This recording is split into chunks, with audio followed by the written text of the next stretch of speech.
the first artist from Pakistan to have presented the Indus Valley civilization and its culture through his artwork, painting, drawings, overseas and particularly in England is Zafar Kazmi.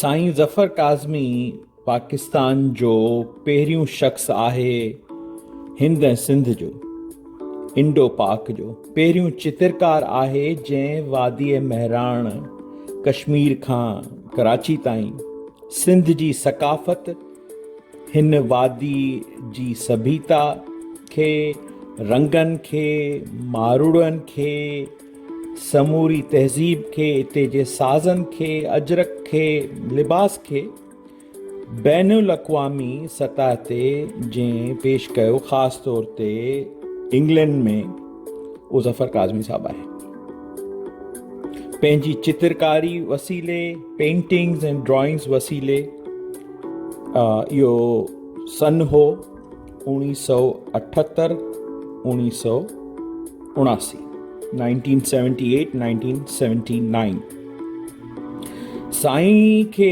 Zafar Kazmi Sahab खे education department of Sindh and training college Hyderabad वसीले उन वाबस्तगी सां British council तरफ़ां scholarship मिली.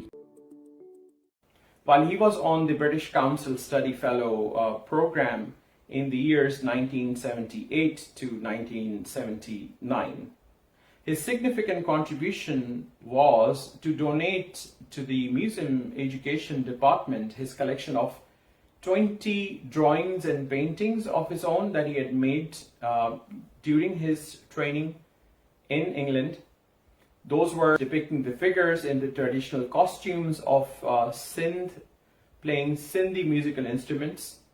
That donation was his response to the Canelito appeal by the Museum Education Department of Birmingham Museum and Art Gallery.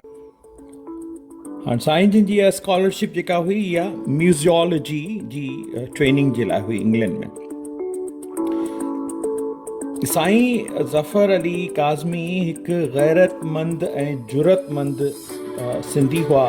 सो सिंध ते सिंधी क़ौम ते ब्रिटिश काउंसिल जो थोरो बार थियो इहा सोच साईं खे बेआराम कयो बीठी हुजे. सो बर्मिंघम म्यूज़ियम वारनि आछ बि कई काज़मी साहब खे त तव्हां असां वटि सिंध मां पाकिस्तान मां लॾे अची वञो, असां वटि रहो, असां सां कमु कयो, असां तव्हांखे ऐं तव्हांजे ख़ानदान खे ब्रिटिश पासपोर्ट ॾींदासीं, रिहाइश असां ते, तव्हांजे ॿारनि जी ख़ानदान वारनि जी तालीम असां ते. साईं उहा पुर इख़लाक़ नमूने उन्हनि जी आछ उहा बि रद्द कई ऐं हुननि चयो त असांजी सरकार सॼो ख़र्च भरंदी. साईं चयो त न, मूंखे मुंहिंजी क़ौम जी ख़िदमत करणी आहे, मुंहिंजी क़ौम खे, मुंहिंजी मिटी खे मुंहिंजी ज़रूरत आहे.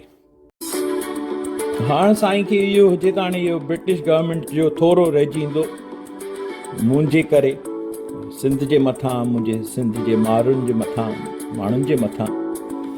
सो बाबा जी तबियत जेको बाबा याली मदद करण वारो शदीद तवक्कल वारो मौलाई माण्हू, शदीद तवक्कल ॼाणी थो चवां. सो कुदरती हाणे साईं खे इहो जो फ़िक्र लॻो बीठो हुजे त बर्मिंघम म्यूज़ियम खे हिकु तमामु क़ीमती पेंटिंग वठणी हुजे जेका 18वीं सदी जे इटली जे आर्टिस्ट, जग मशहूर आर्टिस्ट चित्रकार कैनेलिटो जी ठाहियल हुजे. सो बर्मिंघम म्यूज़ियम इन जे लाइ चंदो डोनेशन जे लाइ जमा करण जे लाइ पब्लिक अपील कई त इंग्लैंड जा माण्हू बर्मिंघम जा रहवासी इन में साथ ॾियनि त इहो फ़न पारो मुल्क जे अजाइब घर लाइ वठी सघिजे.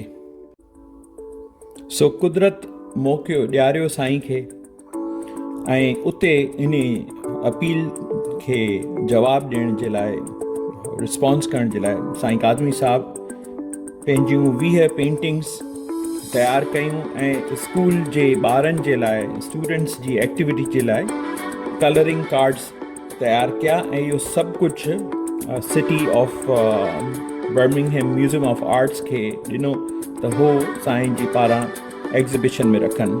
कैनलिटो अपील जे रिस्पॉन्स में।